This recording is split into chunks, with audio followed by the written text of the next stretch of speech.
When you think of the word capital city, you likely think of skyscrapers and a bustling city. However, what if I told you that there were capital cities that feel like small towns and are practically deserted? The following 10 capital cities combined are equivalent to barely 20% of the population of Phoenix, the capital of Arizona. So, what's the story behind these tiny capitals, and why are some of them practically deserted? These are the 10 emptiest capital cities in the United States. Before we get into it, for some perspective, more well-known cities like Denver, Seattle, and Chicago have populations of 711,000, 734,000, and 2.7 million respectively. Number 10. Concord, New Hampshire. While Manchester is New Hampshire's largest city by population with roughly 115,000 residents, its state capital, Concord, seems more like a little town in comparison, with only about 44,500 people. This means that out of New Hampshire's population of about 1.4 million people, only about 3% of New Hampshirites have made the capital their home. But why is this? Well, there are several factors that explain Concord's tiny population. For starters, New Hampshire has a limited number of industries, especially compared to some of its neighboring states, so there's a kind of natural limit on city growth as a result. Additionally, New Hampshire is pretty rural overall, and people seek that out here. That means that people might be actively avoiding Concord in order to enjoy the ruralness of the state as opposed to living in a city. Finally, a combination of geography and history also play a role in Concord's small population. Historically, major eastern cities like Boston, Providence, and New York City formed along the coast due to trade reasons. Because of the presence of trade, populations quickly grew in these cities. Concord, on the other hand, is situated about an hour from the closest main port, meaning that its inland location likely resulted in a slower growth throughout history. Number 9. Jefferson City, Missouri. With a tiny population of only 42,528 and being smaller than 15 other cities in Missouri, Jefferson City was interestingly selected as the state capital of Missouri because of its location. Specifically, its central location in Missouri made it the top choice. However, despite its designation as the state capital, the city has seen slow growth since the late 1800s and has been a bit overly reliant on government expansion for growth. Some of this may be due to the fact that it has quickly become overshadowed by neighboring cities like St. Louis and Kansas City.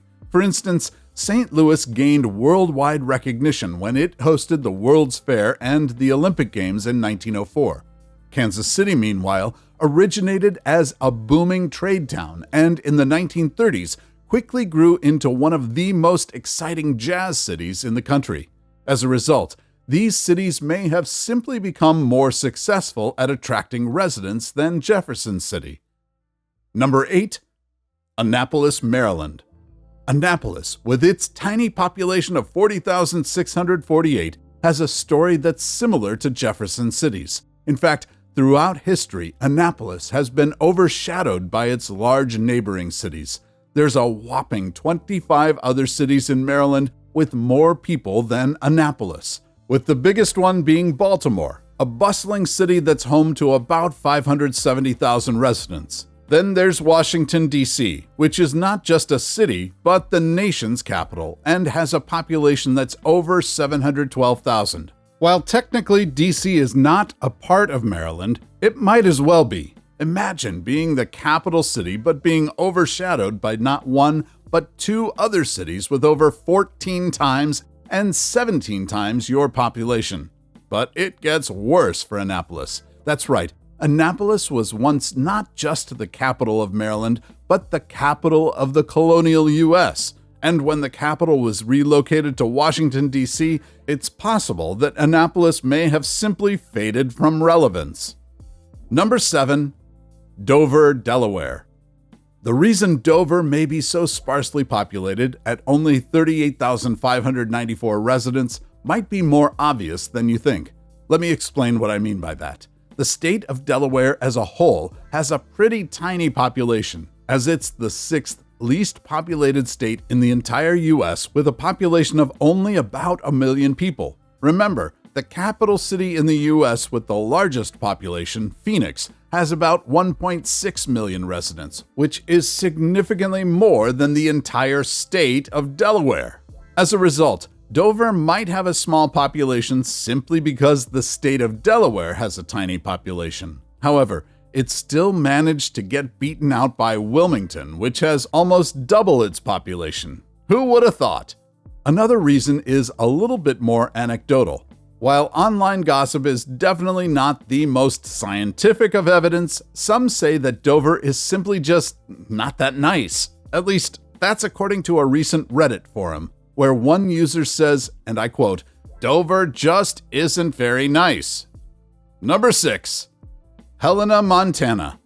Montana has the third lowest population density in the entire country, with a density of only 7.59 people per square mile. For context, look at it this way. New Jersey, which has the highest population density rate in the country, has a density rate that's a massive 166 times bigger than Montana's. This might partially explain why Helena's population is so small, with only about 33,885 residents. However, given there's 5 other cities in Montana with more people than Helena, it's clear something else is going on.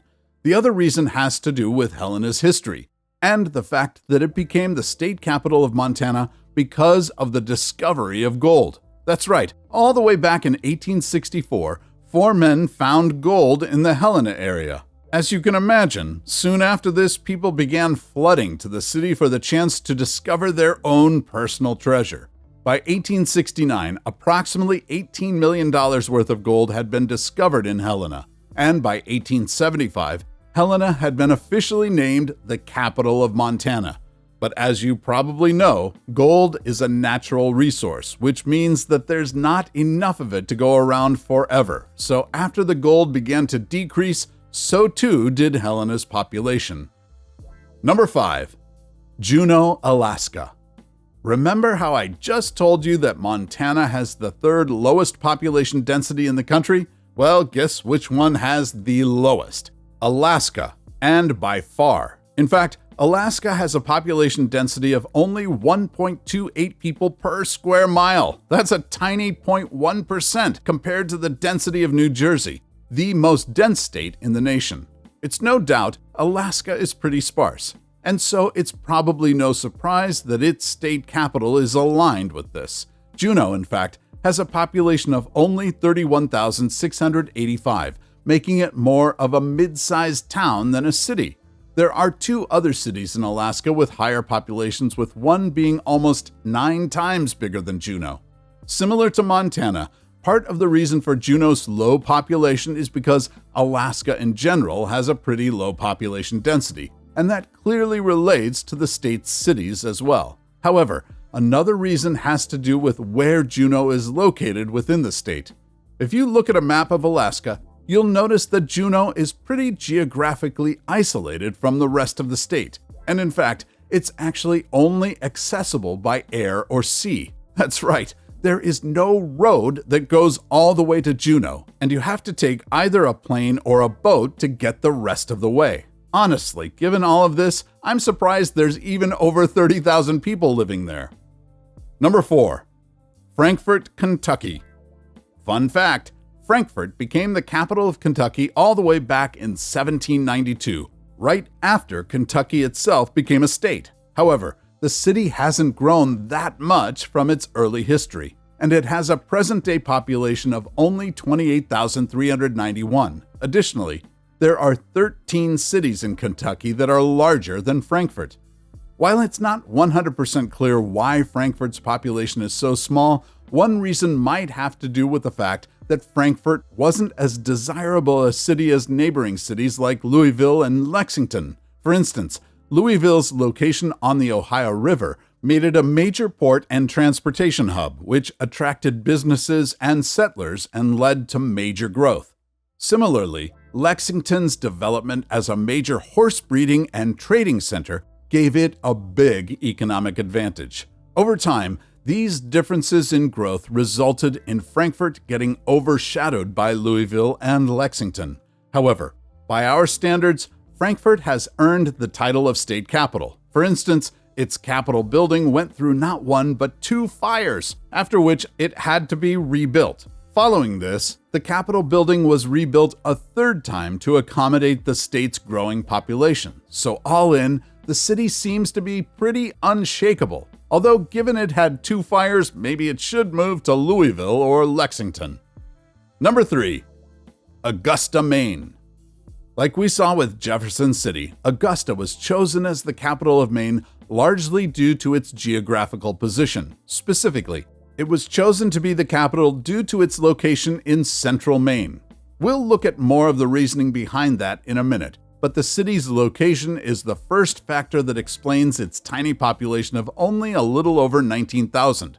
As we've seen already, coastal cities like Boston and New York City historically have grown faster compared to cities inland due to there being transportation and trade hubs, and Augusta is pretty far inland, meaning that it may just not have grown as fast. Not to mention, in general, it feels like those who live in coastal states prefer to live closer to the ocean rather than inland.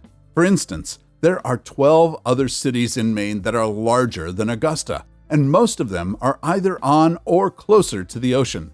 Interestingly, though, Maine's first capital was actually on the ocean. That's right, its first capital was the city of Portland. This designation was made in 1820, shortly after Maine gained statehood. So why was the capital moved to Augusta? Well, the War of 1812 played a crucial role in this. Apparently, government officials were afraid that Portland would be too vulnerable as a city given its coastal location. As a result, they wanted to move the capital somewhere inland where it would be more protected from potential attacks. And Augusta fit that requirement. Luckily, the state hasn't really had to worry too much about attacks since then, but can't blame them for wanting to protect their city. Number 2. Pierre, South Dakota. As you can probably imagine, South Dakota has a pretty low population density alongside states we've looked at like Alaska and Montana. Specifically, South Dakota is 5th on the list of states with the lowest population densities, at a rate of 11.81 people per square mile. So that's our first factor that explains why South Dakota's capital, Pierre, is so small, with a mere 14,000 some residents. Said another way, people here seem to value their space, and the city exemplifies that pretty well. Another reason for Pierre's small population is explained through good old-fashioned history. If you remember, the Dakota Territory was split into North Dakota and South Dakota in 1889. Prior to that, Bismarck had been the capital of the Dakota Territory and remained the capital of North Dakota. But what happened to South Dakota? Well, officials basically looked at a map of the state and pointed to the center of it, and voila! Pierre became the new state capital. Of course, it wasn't quite that simple, but in truth, officials did choose Pierre to be South Dakota's capital because of its central location, but not necessarily because of its ability to attract a lot of people. For perspective, there are 8 other cities in South Dakota with a higher population. Number 1. Montpelier, Vermont. I'll start this out by saying that Vermont isn't really home to any major cities. In fact, Vermont's largest city, Burlington, still has less than 45,000 people. But by comparison, Montpelier is practically a little speck on the map. That's right, the state capital of Vermont only has, drumroll please, 8,023 people. I think I've seen more people at the grocery store at noon on a Sunday. Also, there are a whopping 15 cities in Vermont that are bigger than Montpelier. Anyway, in other words, Montpelier is definitely more of a capital town than a capital city. But why is its population so small? Well, one factor is the lack of economic diversity here. If it weren't for Montpelier being the state capital, it's not clear if there would even be any industry here. That's seen in Montpelier's workforce, which is governed by, you guessed it, government. In fact, 30% of the workforce is in government, followed by 24% in the service industry, probably to support those government workers, and 18% in fire, insurance, and real estate. Another key factor is that the capital has struggled with a housing shortage, with demand outpacing supply. Simply put, if there isn't enough housing in a city, people simply can't move there, and its population can't grow. What about every state ranked worst to best?